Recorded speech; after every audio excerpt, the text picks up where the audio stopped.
Sticking to my tradition of watching films a day before they expire, tonight's Filmstruck film was Série Noire, which is an adaptation of Jim Thompson's A Hell of a Woman. Why it's called Série Noire is that is the name of the publishing house in France that published the Jim Thompson novels, among other hard-boiled crime fiction. So why they couldn't just call it A Hell of a Woman, I don't know. I'm not here to answer that question.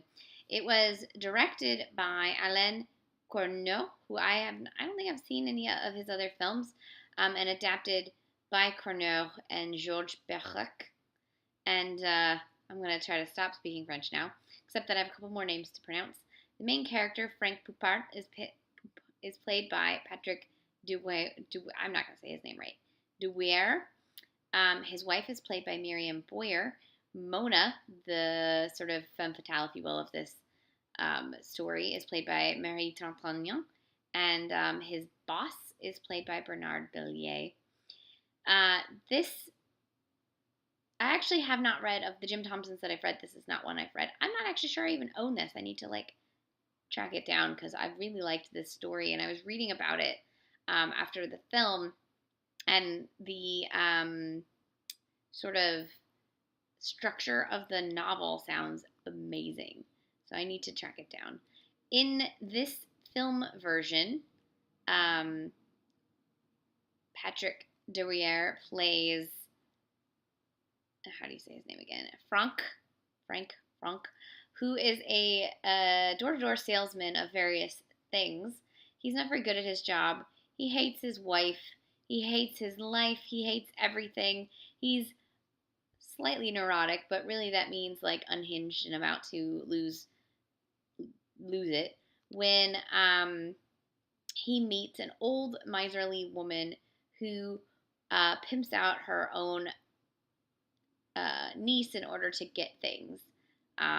So the previous person was a handyman that part of his payment was sleeping with the niece, and she's trying to get a really nice cushy robe from the door salesman by pimping out her niece. And this guy is a bit awful, but he's also not completely awful, and so he tries to be nice to the girl, and then this leads him down a path of temptation. And like any good Jim Thompson, it starts out sort of one way and then devolves into the absolute worst things you could imagine. Basically, you had the plot of what I told you in this film, and then you were like, oh, okay, it would go like this. Crank that up to 25 and go to the absolute worst places of anything, and that's what happens in these films.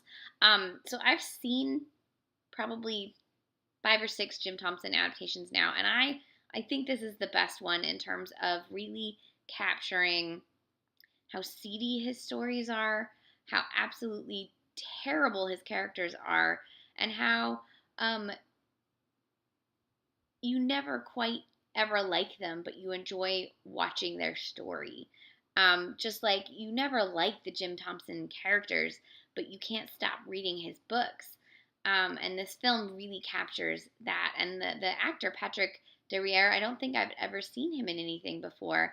And he is so manic and soulful and amazing in this film. And I was reading about his life, and it's really sad.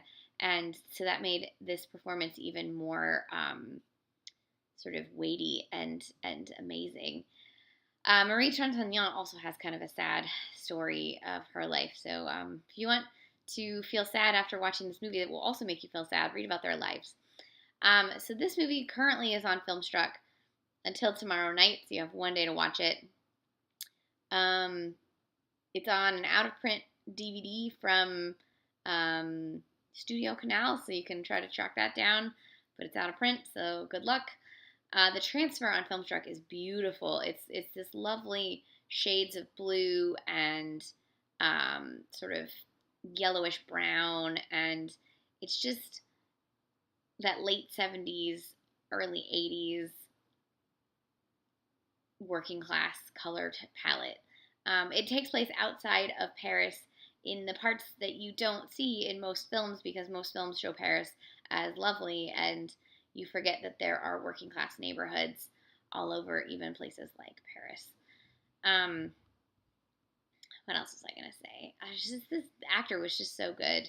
I really enjoyed it. I will say the thing with Jim Thompson is his stories are misogynistic, but I don't ever think he is a misogynist. I honestly think he writes about these horrible people, um, but you're never supposed to relate to these horrible people. Um, you're just supposed to see them and go, oh my god, I'm glad I don't know this person. But what's so like just genius about his films or his books is that these people are real. He worked in newspapers. He read about all kinds of horrible things, and he turned those horrible stories into horrible characters, into brilliant tragicomic stories. So much of this film is hilarious until it's not. And honestly, it's gotta have been a huge influence on the Coen brothers. I know they read a lot of his books, but I feel like they must have seen this film somewhere, because um, it really feels very much like Blood Simple or Fargo in its tragicomedy and its way that it goes from really funny to just dark and awful and violent on the turn of a needle. So definitely check this film out. You have a day on Filmstruck. Otherwise, find it somewhere else. Highly recommend it. Probably the best adaptation of a Jim Thompson that I've ever seen.